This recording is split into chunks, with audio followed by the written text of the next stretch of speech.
Okay, so last week I got to watch Five Nights at Freddy's 2. And before I go into just like what I thought of the movie, I think it's important that I share my familiarity with like the series, the first movie, the lore, like my head canons, all that kind of stuff.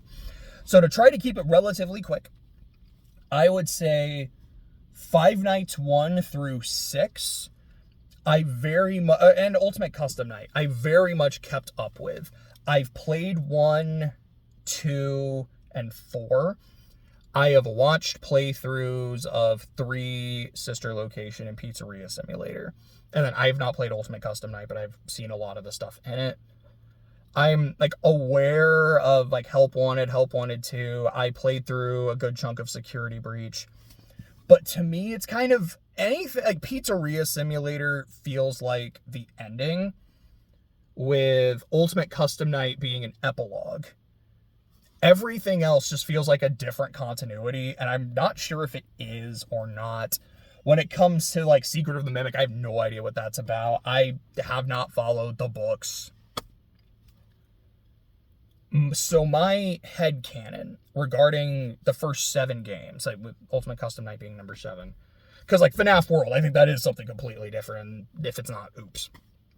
Is that there's a lot, but again, trying to keep this relatively quick. So there were 2 dudes who had a restaurant that was all about animatronics. You got Henry, I don't know what his full name is, but you got Henry and you got William Afton. And Afton was like, I'm going to do this, and I'm also going to kill kids because I'm a bad person. I don't know if we ever really get a motivation thing from him. And he made a robot, like he made his robots that were killing kids. One of them killed his daughter, and his daughter possessed that robot, and that's Baby. And so like he had 3 kids, 2 sons and a daughter. There's Charlotte. No, sorry. Charlotte is Henry's. It's Elizabeth, I think, is the daughter that got eaten and became Baby. There's the younger son, whose name I have no idea about, and his older son named Michael. And Michael would terrorize and prank the younger son, who was very scared of the establishment and all the animatronic stuff. And one day, for his little brother's birthday, Michael played a prank on him where he put him in the mouth of one of the suits, and then it bit down on his head and like hurt the brother. And so the brother is in a coma, or so the brother died. And the brother's spirit possessed that animatronic, which was Fredbear, also known as Golden Freddy. So that's my understanding, is that the child from 4 is Michael Afton's little brother, and that's the Golden Freddy spirit.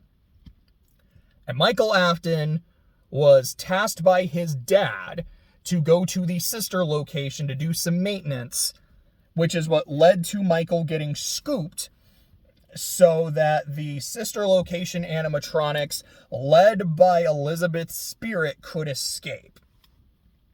And William did that knowingly. And to me, it's kind of a, after what you did to your brother, I hate you. So I'm going to give you something, I'm going to make something useful out of you so you can get one of the children back that I actually like. So Michael got scooped, but then entered, left him, and he just kind of kept going. And Michael, at that point, said, I am going to stop my dad. So I believe he is the guard in 2, because there's 2 guards in 2, and I don't know if he's both of them or if he's just one of them. But he is at least a guard in Five Nights at Freddy's 2, and the reason that the toy animatronics like know him is because of William Afton, some of his bullshit. Because I imagine he looks like his dad. I think in Ultimate Custom Night, like some of the dialogue kind of hints at that too. So that happens, and FNAF 1 happens, I believe he's the same guard there. And then 3 happens, where, I think that's where Afton dies, or like where William dies and becomes Springtrap, or it's like that's when you see, I think that's where you see see it because he's already Springtrap. But he deals with that. And then we get to Pizzeria Simulator where, the whole gang is together. Oh, yeah, I didn't bring up the puppet, but one of William's first victims was Henry's daughter, and then she possessed the puppet spirit, which I know in the movie they refer to as the marionette, and it's been referred to as both. Marionette is canon, like the canon name, because it's in the movie, and it's Night Marion, not Night Puppet. But I just prefer to call it the puppet. To me, it rolls off the tongue better. So she possessed the puppet, and then when William was killing other kids, the puppet would help put him, to rest in these other bodies. But I think Golden Freddy happened first, or maybe he didn't, but that was separate in its own weird thing. But then come Pizzeria Simulator, and William is in Springtrap. Elizabeth is in, he's in Afton, which is the fucked up Springtrap. Charlotte is she's in the puppet, which is in Lefty, and I love Lefty. Elizabeth is in Scrapped Baby, and then Ennard is also just there. And they all burn to death, and Michael Afton burns to death, and that's the ending. And then Ultimate Custom Night is the epilogue, and my headcanon is you're not playing William Afton in his own personal hell, you're still playing as Michael. Because some of the dialogue there, you have the puppet, which is a line that's also in the movie. It's the others are like animals, but I am very aware. No, sorry, I don't think that one was in the movie. It's I don't hate you, but you need to stay out of my way. To me, it's that sounds like something she would say to Michael, not to William. There's the old man consequences thing where you can hear William Afton screaming Mike! Mike! And I think you hear him screaming for Henry too. Yeah, that to me sounds like Michael's in his own hell. There's William in his hell, and he is in agony, yelling, cursing his son's name. There's the fact that Springtrap and Afton can still attack you, which I don't think he'd be attacking himself in his own personal hell, but I can definitely see him going after Michael. But it is that whole... There's the one that won't let you leave line that you hear some of the animatronics use. And I believe it's if you beat 50/20 mode, you just get this animation of Golden Freddy twitching. And to me, it feels like when Michael died in that fire, it was Golden Freddy specifically no, big brother. I'm not done with you. All the other animatronics, they might not care. They might be happy that their souls can get released. I'm not satisfied. I am going to put you through your own personal hell. I am going to torture you forever. And then Michael beats 50/20 mode, and his brother's soul basically has to let him go, but is really mad that he has to do it. That is more or less my headcanon. And my thoughts on the first movie are, I liked it fine. I think it does a relatively good job with the lore. You get the basics. William Afton made robots. He killed kids. Kids' souls are in the robots. Bam. That's the very basic of what you need for this. The thing with the first movie and the second movie is because it walks this very fine line that it has to thread between being a horror movie, because it is a horror series first and foremost, but not being too scary, because a big part of the audience are children. In a way, it's kind of ironic that in a series that's all about using pretty mascots to kill kids, yeah, it's something that kids really do enjoy. And because of that, it's we know that kids love this stuff. So we can't make the movie too scary, but it's also still a horror series, and we have to do something with that. Which is why in the first movie, it's like, okay, here's this moment with all these people like breaking into Freddy's and then getting killed. So we have our horror. But now here's Abby playing with the animatronics. So the kids kind of get their wish fulfillment too.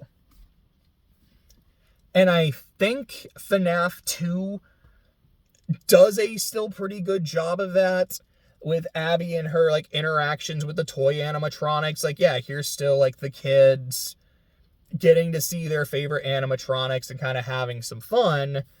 But also, here's some of the moments, whether they're actually kills or not. But here's some of the moments that are like a bit more intense. Some shots that are actually kind of scary. So the horror fans can enjoy it too. And I think it does a pretty good job of that. Overall, I think there's a lot of campy fun to this movie. There are some moments that I think are like genuinely, sincerely well done. So going into some specifics, and for now, I'm going to try to be relatively spoiler-free, but when I get to the ending, I'm going to have to really talk about it.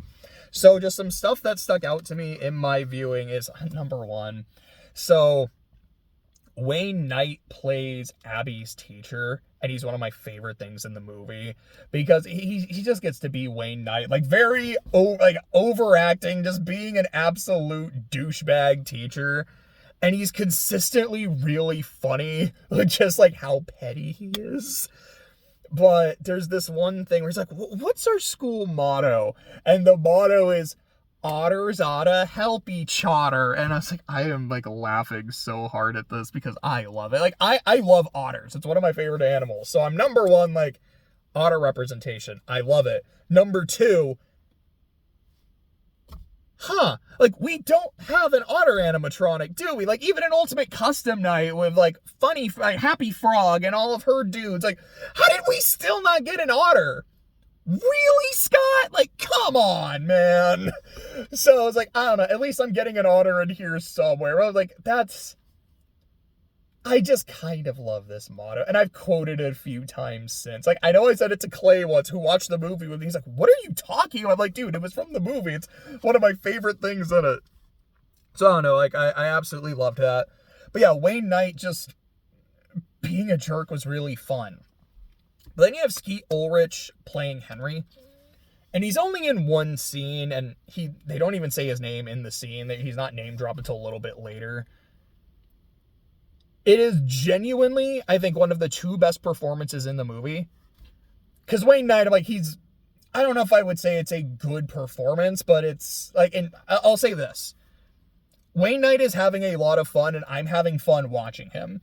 But Skeet Ulrich's performance, like, this is actually, like, sincere and tender. Just, like, the way he's talking about his daughter. And just, like, the grief of losing her. And, like, what that's done to him as a father. Like, oh. Like, I'm going to be honest. I wasn't expecting to, like, really feel something in Five Nights at Freddy's 2. But I am. Good shit. Like, genuinely, that's really good. My other favorite performance in the movie, just, like, straight up no bullshit, is Megan Fox's toy Chica. Because the toys, I guess not counting the puppet, because, like, I was, like, it's the same generation, but it's almost like I consider it to be something separate. So, we have our 4 toy animatronics. Freddy, Bonnie, Chica, and then Mangle. Mangle doesn't have a voice, but man, I'm excited anytime I see Mangle on screen. Like, I just like real quick.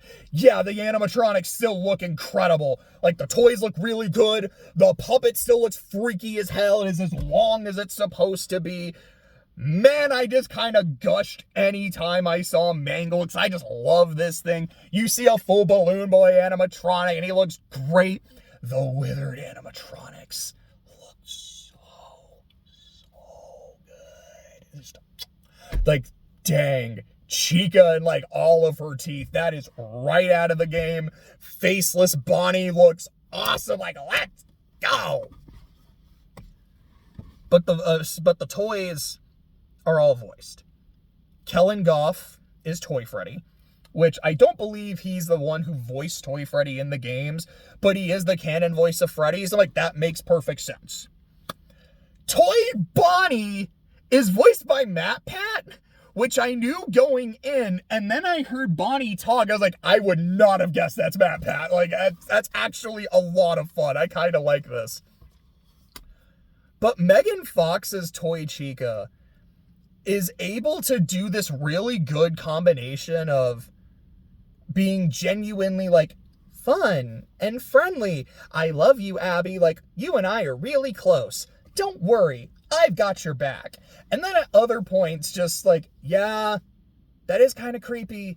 That is kind of menacing in its own way. This is a voice that really fits the character. Good shit. Like, I really liked this.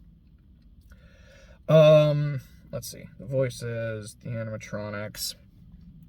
So there is a scene in the movie where you basically get to actually watch Mike play Five Nights at Freddy's 2. Where, like, he's at a computer, and he's kind of messing with some stuff, which is less of him looking at the cameras. It's almost him more of... It's almost like he's playing Five Nights 3, but in the office of Five Nights 2, which, like, just the whole area of Five Nights 2 is, like, created really well. And he's also, like, using the mask. And, yeah, like, in... The game explains why the mask would work. The movie doesn't really try to. He just kind of looks at it and goes, there's no way that would work, but then still tries it, and it does. And, like, yes, in the movie world, and it's, like, attempts at logic, it doesn't really make sense why he would even think to try it. But, I don't know, like, I've played the game, and... Dude, I love Five Nights 2. I think it's just so dang fun. So, I don't care if there's no, like, real world logic that would make him want to try it. I just care that that was game accurate. And it made me happy seeing the game accurately represented in that little chunk. There's also a chunk where, like, some people go into the pizzeria, and I don't think it's a big spoiler to say that they're going to get killed off. Like, you just kind of feel like it's going to happen, and you know what happens, but there's enough, like, not really seeing it. How do I want to say this? It's not super violent, because, again, we want to be a horror movie, but we can't be too scary for the kids. And it's less of a, we're going to cut away, so, like, in a nothing is scarier kind of moment, and just more of a, we can't be too violent, but you can, like, hear Mangle ripping someone apart. Because we get to play pull apart and put back together. Not a line here, but I believe that is a line from Ultimate Custom Night. I'm like, gosh, I love Mangle's voice in Ultimate Custom Night. He's like, this just sounds like the delightful children from down the lane. It's just, like, multiple voices of different genders layered on top of each other. It's so cool. I freaking love Mangle, man. Like, the best kill in the movie, even if you don't really see it. But the implication is, like, that's really cool. I think at this point, I kind of have to go into spoilery stuff. So, spoilers are going to be live. But, so just overall, I enjoyed the movie. I had a good time. I'm not crazy about the ending. I think, like, I get it. I get what they were going for, and I'll go into details here in a sec. Overall, I don't think it quite worked. I remember I talked to Clay about it. He's like, I agree. I was having fun with the movie. I don't think it was good, but I kind of didn't care. The ending kind of soured me on it. And I was talking to another friend the other day. He's like, yeah, like, I went to watch it. Like, I was in a big theater and people booed at the ending. So, 5, 4, 3, 2, 1. Spoilers are live. So, spoiler number 1. I really like the puppet. Its whole possession shtick is not something in the game, as far as I am aware of, where it can just enter a person and they get this, like, nightmarian makeup on their face and she's just in control. Wow, I loved that and thought it was awesome. The scene where she has Vanny And Vanny is watching the camera of Abby and Chica, and Chica is looking directly into the camera while just petting Abby. And just like, if you don't comply, she's dead. That is legit creepy, and I loved it. There's also another creepy scene with Toy Chica where Wayne Knight is, like, he's walking through the school, and he just, like, passes a door, and you see the glow of her eyes behind the door. Like, that's cool. I really liked that. But, like, the puppet possession thing is really cool. There's a bit where she possesses Abby. I'm like, that's neat. I kind of like this. And I'm hoping, because I don't think FNAF 4 is going to get its own movie.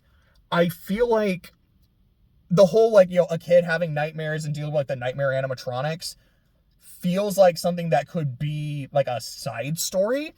So maybe Abby is going to have nightmares based on her possession. Like, she's going to see the Nightmarian specifically, but she also might see, like, you know, the nightmare versions of the other animatronics, like, in a nightmare sequence in the next movie. That's my tentative theory on that. Okay, so there is another guard in the movie, also named Michael, who is so, like, obviously evil and not trying to hide it. And genuinely, I had a really good time with him in his performance too. Unfortunately, I don't know his name, but I thought he was really fun. But he's playing Michael Afton. And in this continuity, Michael Afton is Vanessa's brother who wants to carry on their father's legacy. He's like, no, I also want to use the robots to kill kids. The puppet wants to kill adults. Specifically, I want to kill the parents who sat by and let me die. Because that's what the first scene in the movie is. It's like her backstory, and oh gosh, it's so jank. Just like the moment of her talking to the adults who are like, not now, adults are talking, was like, I was actively laughing. It's like that. What? Okay. But she's like, those are the people that are on my list. And like, is it deranged and insane? Yes, but in a way that I could believe, especially in someone who, like, you know, now that she's been resurrected as an animatronic, she's left with that lingering feeling, and it was just rage and abandonment. And I do fuck with that. So she and Michael Afton are working together because, like, I want to kill people. I want to kill specific people. Are you going to stop me? No. Cool, we can work together. Like, okay, that's insane, but again, like, deranged in a believable sort of way where I'm on board with it. And then Michael's like, hey, Vanny, do you want to join the family business? No. My home is here with Mike and Abby. Okay, cool. But there has been a thing throughout the movie where Mike has brought up to Vanessa, there are things you have not told me. Because, you know, like in the first movie, you betrayed me. You ended up on my side at the end, but you still betrayed me. Like, you knew all the shit that was going on, and you let me put myself in danger, which means you also put my sister in danger. We're cool, but come on. And then a bit later is like, hey, so it happened again because you didn't tell me about this puppet business or like this other location, like the toys and shit. Why? Because I am tied to this. My sister is tied to this. And keeping secrets from me means I have less information to keep my sister safe. And they kind of have a conversation, which definitely feels like, I still want to trust you and I consider you a friend, but you can't lie to me anymore. And then later on, like the next scene they have together, she's like, okay, let me give you puppet backstory. This is what you need to know. I am on your side. Let's do this. So then when her brother shows up and is like, yeah, I'm her brother. She probably didn't tell you about me. She's great at keeping secrets. Blah, blah, blah. Okay. I can understand Mike thinking like, you keep betraying me and not telling me things. That's not okay.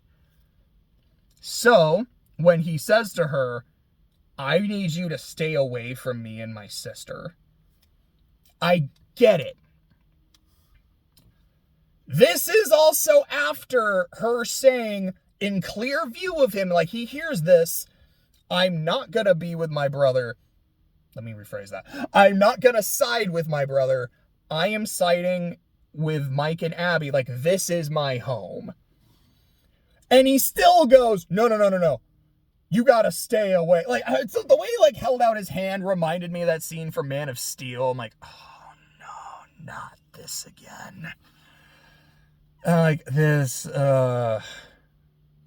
ain't it. And that's where Clay's like, I think some of this stuff in the ending is kind of jank, but just after everything that Vanny has, like, done to help, he's got to say, no. That's dumb. Like, I hate that. And that's the thing that Billy was like, yeah, like, my theater was booing, so me and Brianna, like, joined in and we started booing too. Like, I get it. But it's one of those things, like, I'll try to offer, like, some explanation. I'm not going to defend it, because I do think her saying, like, no, I'm with them, why are you going to, it doesn't work. Oh, gosh, I didn't even talk about Matthew Lillard, because he is in the movie, because Vanessa has a nightmare sequence, which has baby in it. And, like, okay, so, on the one hand, Vanessa is Vanessa. She's Vanny. This is the guard that works with Afton. But on the other hand, she is his child that is helping to work against him. So she's Vanessa, but Michael Afton, even though we already have a Michael Afton, but okay. But because he's actively helping his dad, he's almost more like Elizabeth. But because we have baby here, and then she shows up in the nightmare, and Vanny's clearly terrified of her, is she also supposed to be Elizabeth? So she's like 3 characters in one, and one of those characters that she is also exists. So it's like Michael Afton is also supposed to be Elizabeth in, like, he's Michael in name, Elizabeth in nature, but Vanny is partially Vanny in nature, but definitely in name, Michael in nature, but maybe Elizabeth in nature too. I don't know, like, it's knowing the lore, which I might be getting completely wrong anyways, because of just the nature of this beast. I'm like, I know this is a different continuity, but look, the reason I really like that scene where he's playing FNAF 2 and using the mask is because it's game accurate. This shit ain't game accurate no more. Like, what's happening, bro? But the scene of Matthew Lillard, like, so, like, stomping toward her was so funny. And, like, him falling during the nightmare. I'm like, this is gold. I love this. I am so glad I'm watching this movie. Yeah, I mean, that's actually kind of all oh, yeah, and then, Puppet does possess Vanessa at the end of the movie, so I don't know what that's gonna do with her, if it's gonna make her actually more Vanny-ish, if she's gonna, like, bring her to the sister location, and that's what's gonna set up baby, because the end, like, the mid-credit scene is, like, some dudes raiding the pizzeria and finding Springtrap. It's like, yeah, the next movie's gonna be FNAF 3, but I can definitely see a FNAF 4, like, side story with Abby having nightmares from this experience. But maybe it'll be, here's Mike playing FNAF 3 and dealing with William.